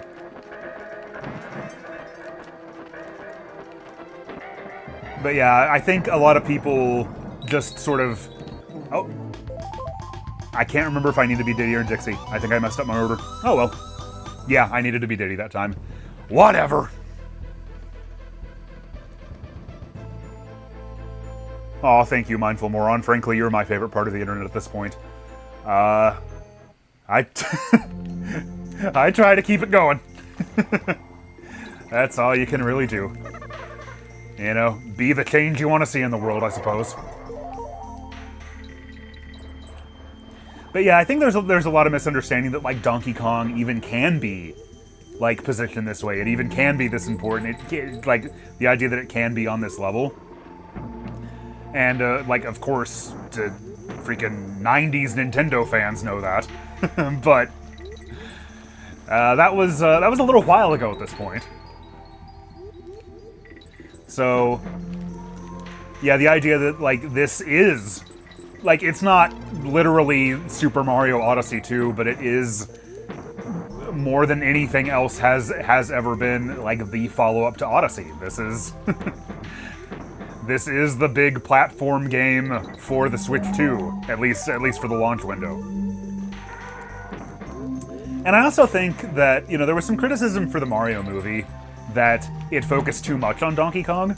And of course, I mean, it's hard for me to say that, because Donkey Kong is, like, one of my favorite franchises of all time. I'm not gonna, like... I went into the Mario movie delighted with how much Donkey Kong representation was in it. But I do think that they sort of knew that the Mario movie was gonna be a hit, and was gonna, like, you know, sell itself pretty much. And they wanted to use that as an opportunity to kind of reintroduce Donkey Kong, you know, to a new generation of kids.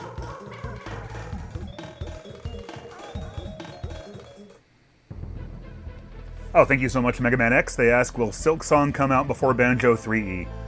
Yes. 100% yes. I don't normally like to make such absolute statements, but in this case, I will say yes. I would like to be wrong about that, to be honest with you, but I'm probably not. Ruckus says, TGC community is a nice refuge from the internet discourse at this point. Yeah, like, the only... the only social media that I really use these days are, like, my Blue Sky, which, by the way, I remembered to do this. You can find a link to that in the description. And I've, like, taken, like, a lot of effort to, like, curate my feed and mute words and, you know, just kind of, like, clean that place up as best as I possibly can. And then, of course, my Discord community, the inner ring. So it's funny, like, I know I've got things set up right, because I'll see people talking about a bunch of people being toxic, but I'll never actually see people being toxic.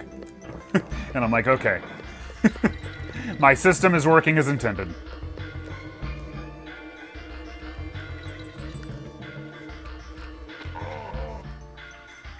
And, you know, I think it can also just be very tempting, especially when there's a property that you really, really care about, to, like, you know, seek out the shit, essentially, and, like, kind of hate watch stuff. But I kind of find, you know, not that I've never done that or never fallen into that trap, but now more than ever, I just feel like, for one thing, there's just enough shit out in the world. I don't need any more of it. But also just, like, ignorance is bliss when it comes to a lot of this stuff, you know? I would much rather not be only tangentially aware that people are shit-talking my favorite things. It's only gonna make my enjoyment of those things, I guess, less pure or less mine. That said, the current state of the internet does make it very hard to, like, discern, I think, constructive criticism and, like, nuance from people who are just shit-talking, because, you know, algorithms will give you every incentive in the world to shit-talk stuff. You get a lot more attention that way. If it's a monetized thing, you get a lot more money that way. And it's also just a lot easier to do. So I get why it exists, but it's definitely been a net negative for fandom. And I mean, to be honest, like, pre-algorithm the internet has always done this sort of thing. This is only so new. I just don't think it's ever been this incentivized. It's rough when you keep getting recommended Sonic videos where people are extremely toxic. Oh yeah, I don't. It's kind of funny. Like 10 years ago, the quickest way for me to get on my radar was to make a video about Sonic, because I watched every single thing I came across. Now I do not pay a lick of attention to anything that anybody that I don't already know says about Sonic. I'm just like, absolutely not. That it is not worth getting into that.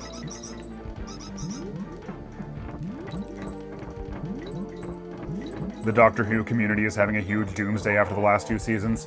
See, that's funny because, again, in my circles, like, what I've mostly seen is, like, this one guy in the DK Vine community talking to, like, a couple of other people about how good the recent seasons have been.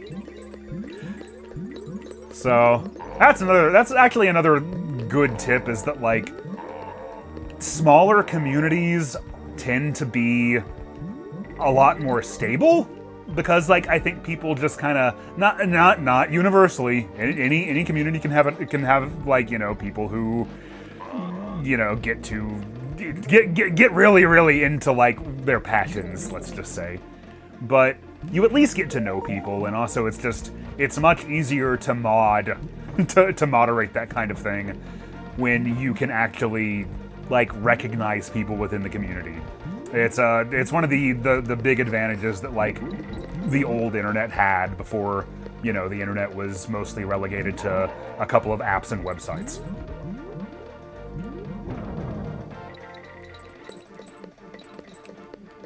And I know Darkwing's gonna yell at me if I don't plug it, so I will say that the TGC Inner Ring, which it is a Discord community, which I'm so freaking proud of everybody there. I'm so freaking proud of, like, the kind of people that my work seems to bring into a community. But you can join that for $15 a month at patreon.com/geekcritique. And I know that's pricey, and I'm not absolutely not advocating for anybody to do that if they can't afford it, but if you can afford it and you like my work and you like, you know, the kind of vibe that I attempt to bring to the internet for the most part, I think it would be worth your time. And again, thanks to everybody there for making that community like what it is.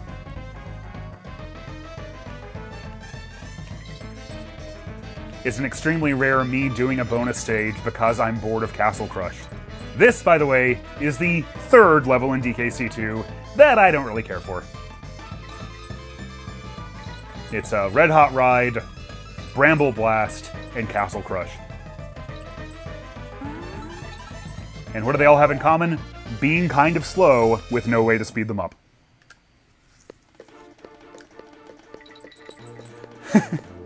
Yeah, Darkwing says, and Josh is actually there, unlike every other YouTuber Discord I've been in.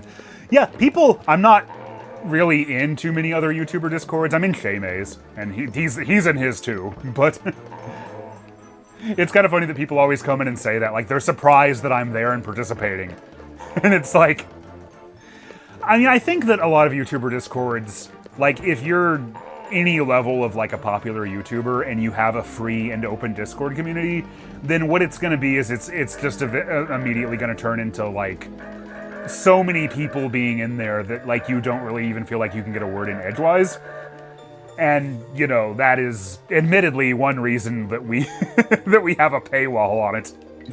Because I do think it just, you know, makes things a little more calm. And yeah, I mean, like, I would hang out in that community if people, obviously, if people weren't paying me to be there. It's just a lot of, like, really, really, like, nice people, good people, fun to talk to, good conversations, funny in-jokes. You can find out what happens in Season 3 of Better Call Saul. It's a good time. God, Castle Crush still isn't over. This has got to be, like, for the way I play it, this has absolutely got to be the longest level in the game. And I'm trying real hard not to die here. Because then I'd have to go all the way back to the halfway barrel. This may be the one time that no, I'm gonna make it. Gonna make it. I was gonna say, this would be the one time that I would really, really regret not having rewind if I didn't.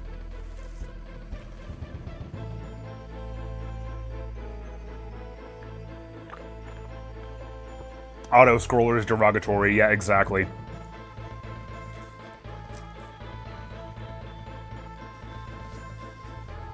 Oh, somebody says it also sucks when your friends, both IRL and online, fall into rage bait, sadly.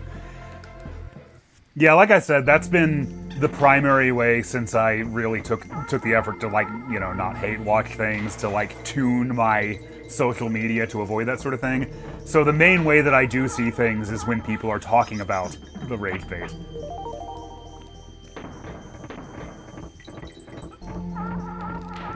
But, I mean, like I said, ignorance is bliss when it comes to a lot of these things. At least when it comes to video game stuff. You know, I'm not advocating for a second that you just, like, shut out the world or shut out things that actually matter, because there's a lot going on that actually matters. But I think fandom should be, like, if fandom isn't making your life better, then, like, it's not worth it. Not, like, universally, of course. Like, there's always going to be, you know, fandom disagreements and, like... But if it's not a net positive, then just, I would say, just try to... try to get out of it. Try to find places or, like, smaller communities where you can be around more like-minded weirdos. Oh, somebody says, oh yeah, is this original hardware? Yeah, this is on the Super Nintendo on my original cartridge. Which, I want to say, in my memory, I got this game on January 1st, 1996.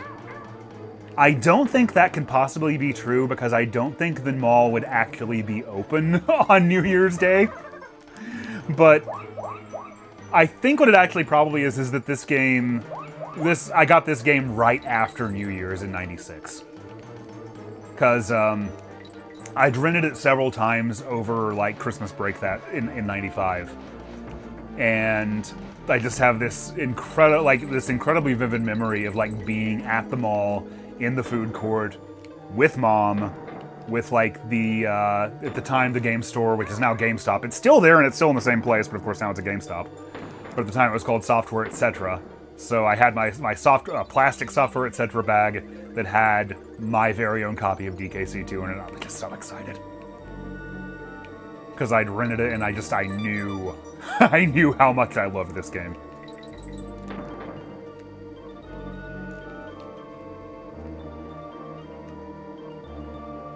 Like, one video I've toyed with making over time, although it would kind of, you know, there's a lot of subjects that would cross over into other topics. And also I've noticed that when I make a video that's not about, like, a specific game, it tends to underperform pretty badly. But, oh no! Dead monkey.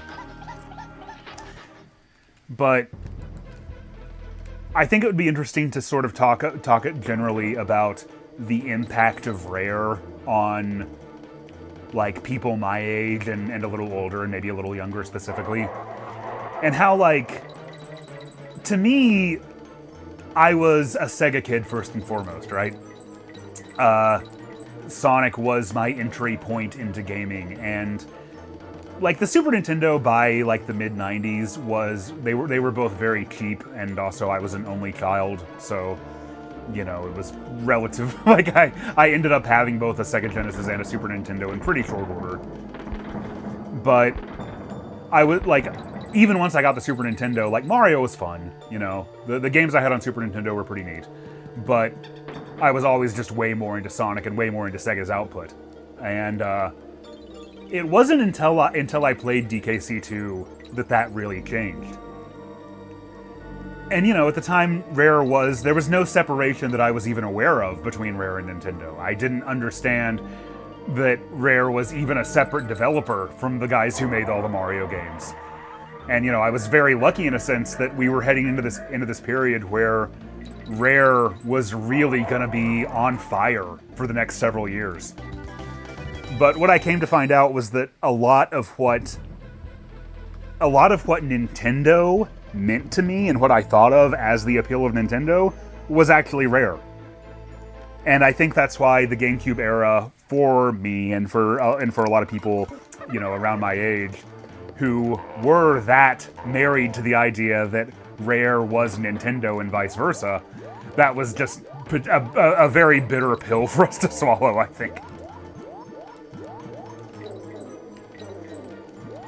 But that is also why, like, you know, Bonanza being what it is and having all of these like loving references and details to the DKC games, like honestly, what we've seen so far is already like way more reverent of it than even the retro games were.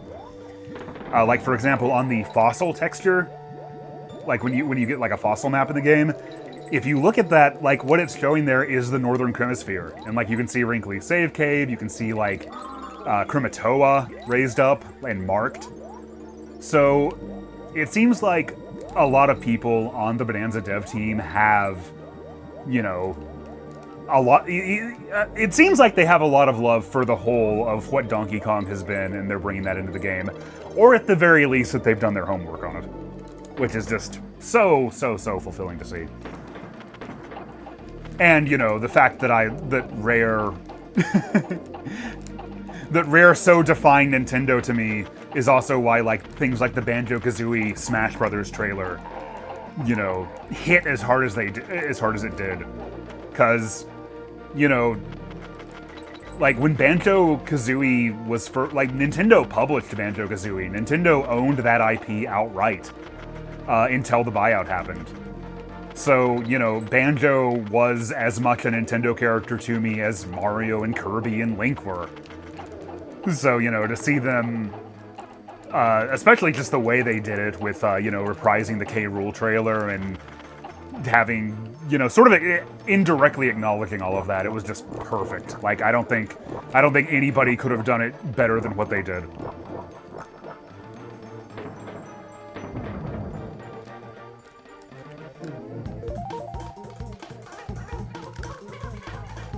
I love how the Kremling's main base is just this Dr. Seuss labyrinth, and there's this layered cake of abstract concepts and designs. Ooh, yeah. Shout out to Cartoon Gamer. They're called, I think their channel is called The Cartoon Gamer. I know them as Malik. But they made a Rareware Misconceptions video a while back that is just excellent and really delves into how much of that there is. Okay, before I go rescue Donkey Kong, he's gonna have to wait a while because I'm gonna go do the Lost World levels that I didn't do. Which did I only do the first two? By the way, another thing that I was playing this game for 20 years before I knew, this isn't pronounced Crim Quay. It's Crim Key. I was just never familiar with the word. But okay, I think I only did the first two.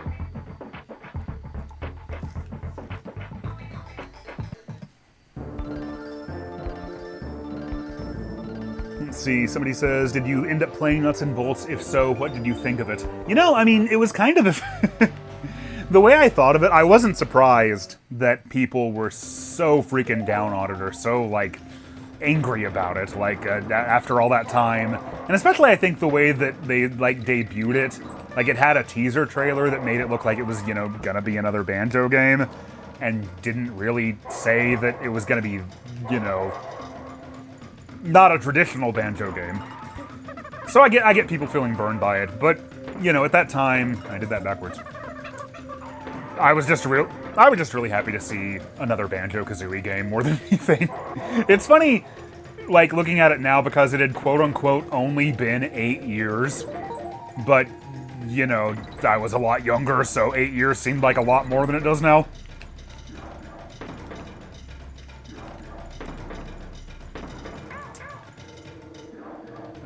Hey, that worked. Mercy invincibility. No, I mean, I think Nuts and Bolts was like... I largely agreed with the reviews that it got, I guess. Because it was one of those games that sort of had a noticeable split between how the hardcore fans of something reacted and how, or at least the vocal hardcore fans reacted, and how it actually reviewed. I think it was a good game, but I think it was the wrong game for what people actually wanted out of the series. I like it just fine, but it's really hard for me to get into games where, like, I guess, like, a good example is Mario Maker. Like, I really love Mario Maker, but I'm not the kind of person who likes building Mario levels. I just like playing them. So I think that aspect of it, as good as it was very much sort of, like, lost on me. Need to focus a little bit on this. Like I said earlier, I'm finally like into Tears of the Kingdom and enjoying it. When it came out, I was very burnt out on open world games. But another thing that I always knew that I wanted to do, like, thought there'd be spikes down there. Oh well. I always wanted to. I found out that auto build was a thing in Tears of the Kingdom. So like the first thing that I was gonna do when I gave it another shot, as soon as I could, was go get auto build, and that is exactly what I did. Because, like I said, I'm not big into making contraptions in games.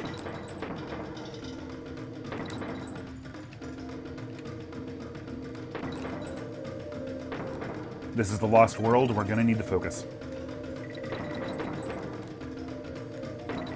Actually, because I got all the Crim coins, I think I can actually just beat the game now without ever rescuing Donkey Kong. So I'm gonna try to. I'm gonna see what happens if you do that. And like I said, it's a cheat. You're not supposed to be able to do that. So I'm sure the answer will just be the game will give you the standard Lost World ending. But it'll be pretty funny to see.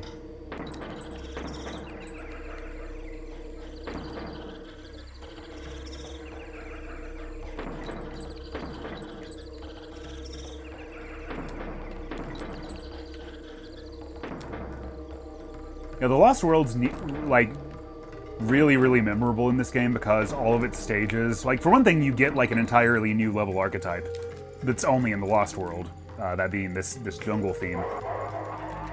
But also just it's so freaking punishing. Like those guys, those colored Clobbas will knock a life out of you every time they run into you. Somebody said, I don't think Nintendo owns Banjo. No, they don't now. But what I'm saying is when Banjo-Kazooie was originally published in 1998, they did then.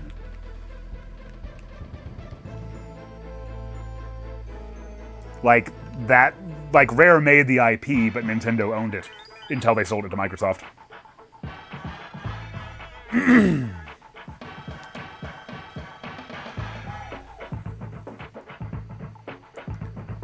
Let's see, I've been babbling for a while. I'll get caught up on chat for you guys. Nuts and Bolts has the extreme misfortune of being the last Banjo game, so any game like that is going to have a lot of bad rep.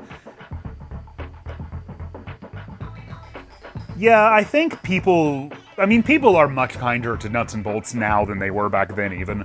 But I do think it would help if there had been, you know, any Banjo games after that point.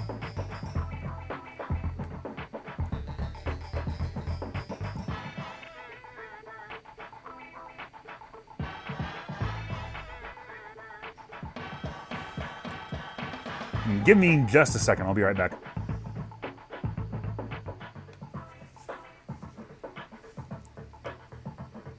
Or do we want the shadow version of it?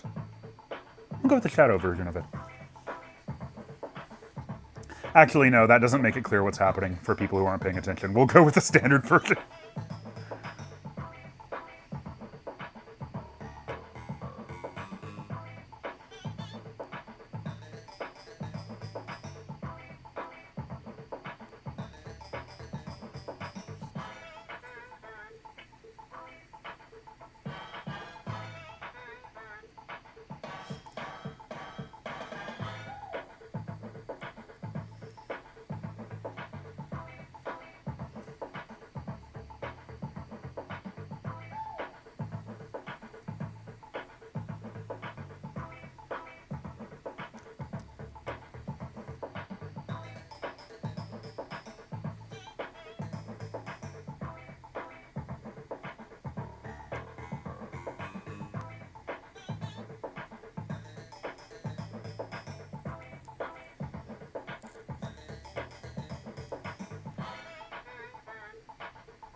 Okay, I'm back.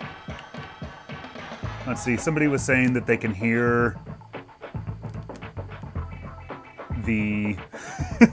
they can hear it twice. Can you still do that when I'm actually talking, though?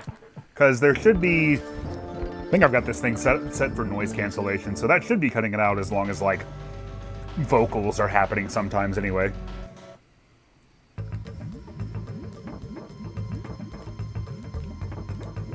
By the way, I think after this level, I'm probably going to have to cut this short. So, I'll probably come back either tomorrow or the day after. We'll see how, we'll see how things go.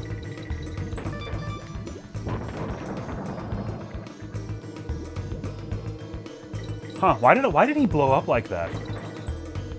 Did I, like, jump into the barrel while holding a TNT barrel and then have, like, the effects of a TNT barrel?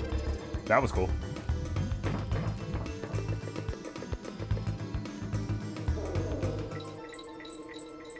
So yeah, get your questions in. Also, don't let me forget to save, because this is this is the real cartridge, so I better actually do that. Because I don't think I have done that the entire time I've been playing.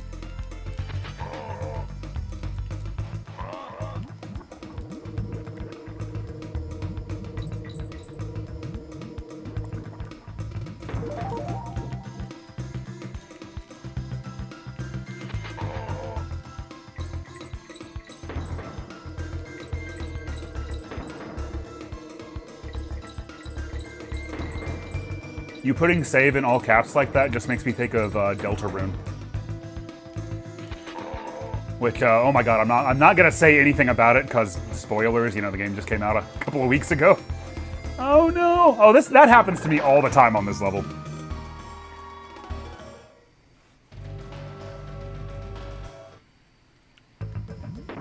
Oh, sorry, merely a fan. Merely a fan. Bad timing.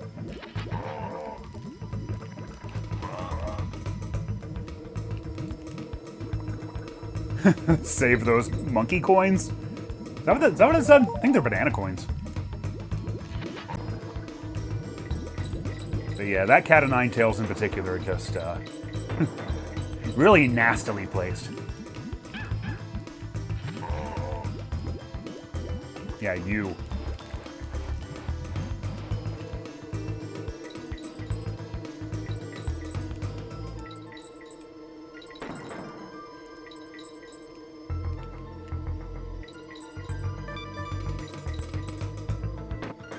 Aw, that sucks.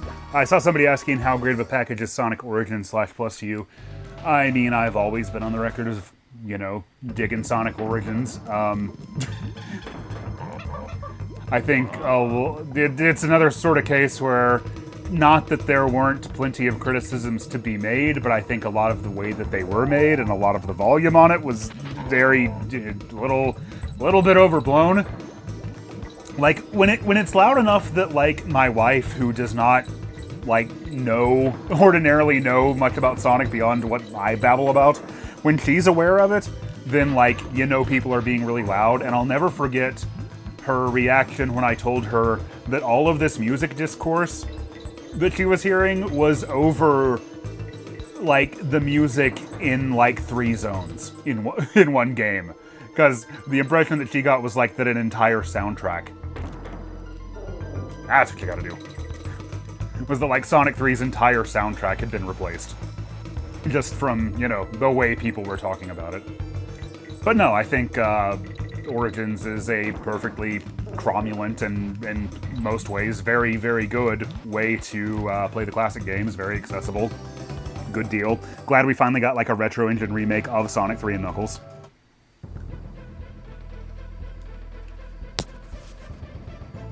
But okay.